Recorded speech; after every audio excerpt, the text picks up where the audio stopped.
the child who felt invisible. Until one letter changed everything. Ethan had everything a child could ask for: a comfortable home, good grades, parents who loved him, and a little sister who adored him. From the outside, his life looked perfect, but every night he went to bed feeling the same way: invisible.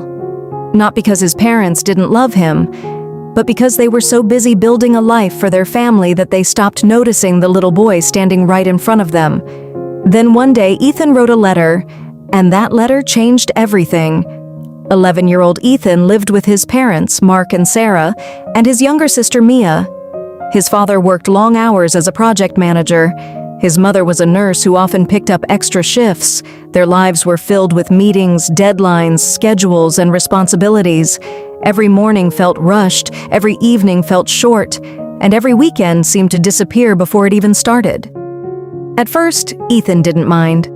He understood that adults worked hard, but slowly, he began noticing something. The more successful his parents became, the less time they seemed to have for him. One afternoon, Ethan came home from school carrying something special: a certificate. He had won second place in a writing competition. His heart was racing with excitement. He couldn't wait to show his parents. When he walked into the house, his father was working on his laptop. His mother was reviewing hospital schedules. Both looked busy.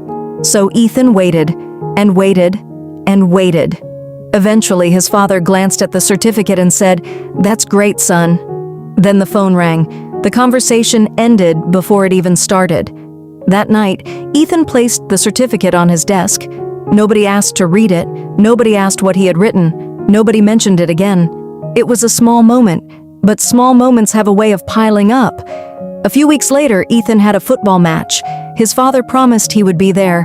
Not maybe, not hopefully, a promise. So throughout the game, Ethan kept looking toward the parking lot. Every time a car arrived, his heart jumped. But Mark never came. A work emergency had kept him away. After the game, Ethan sat alone on a bench watching other children celebrate with their families. Then his phone vibrated. A message from his father. "Sorry, buddy, we'll celebrate tomorrow." Ethan stared at the screen, then quietly slipped the phone back into his pocket, because deep down, he knew tomorrow would probably be busy too. At school, Ethan wasn't disruptive. He wasn't failing. He wasn't getting into trouble. He was simply becoming quieter. And sometimes quiet children are the easiest to overlook. But Mrs. Carter noticed. She noticed the way Ethan sat alone after school, the way his smile seemed forced, the way he never talked about family activities anymore. One afternoon, she sat beside him, and for the first time, someone asked a question that mattered. "How are you really doing?" Ethan smiled, and gave the same answer children often give: "I'm fine." But Mrs. Carter knew there was more behind that smile. A few days later, Mrs. Carter gave the class a simple assignment: write a letter to someone important. Most students immediately knew who they would write to, but Ethan stared at his blank paper for a long time. Then slowly, he began writing. And once he started, he couldn't stop. For nearly an hour, he poured his heart onto the page. Not with anger, not with blame, just honesty. The kind of honesty children rarely speak out loud. Later that afternoon, Mrs. Carter began reading the letters. Most were sweet, some were funny, a few were emotional. Then she reached Ethan's. As she read, her eyes filled with tears. Part of the letter said, "Dear Mom and Dad, I know you work hard for us. I know you love me. But sometimes I feel like a ghost in our house. Everyone sees me, but nobody notices me. I don't need more things. I just miss you." Mrs. Carter sat quietly for a moment. Then she made a decision. His parents needed to see this. A few days later, Mark and Sarah were invited to the school. Both assumed Ethan had done something wrong. Instead, they were handed a letter. Their son's letter. As they read each sentence, something inside them broke. Not because Ethan was angry, but because he wasn't. He simply missed them. And somehow that hurt even more. For months, they had been working harder than ever, trying to provide a better future, trying to give their children every opportunity. Yet somehow, they had missed the one thing Ethan needed most: their presence. That evening, they sat with Ethan in his bedroom. No phones, no laptops, no distractions, just the three of them.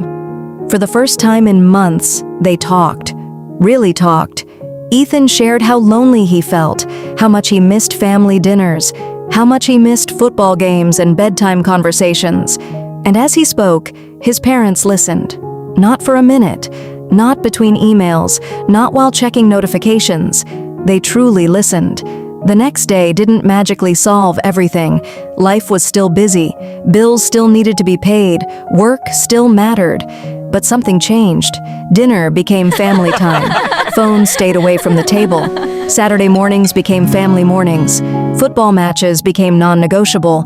And little by little, Ethan began smiling again. Not because life became perfect, but because he no longer felt invisible. Months later, Ethan won another writing competition. This time, both of his parents sat proudly in the audience, cheering louder than anyone else. After the ceremony, Ethan returned home and sat at his desk. He picked up a pen and started writing another letter, but this one was different. When he finished, he handed it to his mother. She unfolded the paper and read, "Dear Mom and Dad, thank you for seeing me." And just like that, tears filled her eyes, because she understood something important. Children don't always need perfect parents. They need present parents. Children rarely remember every toy they received. They rarely remember how expensive a birthday gift was. But they do remember who showed up, who listened, who made time, who made them feel seen. Because sometimes the greatest gift we can give the people we love isn't money, isn't success, isn't even comfort. It's our attention. And for Ethan, one honest letter was enough to remind an entire family of what truly mattered. Thank you so much for watching. I hope you learned one or two things. I hope this story touched your heart and reminded you of the importance of being present for the people we love. If you enjoyed this story, please leave a comment and tell me what lesson you learned from it. And don't forget to tell me what kind of story you would like me to write next. Until next time, take care of yourself and take care of the people who matter most.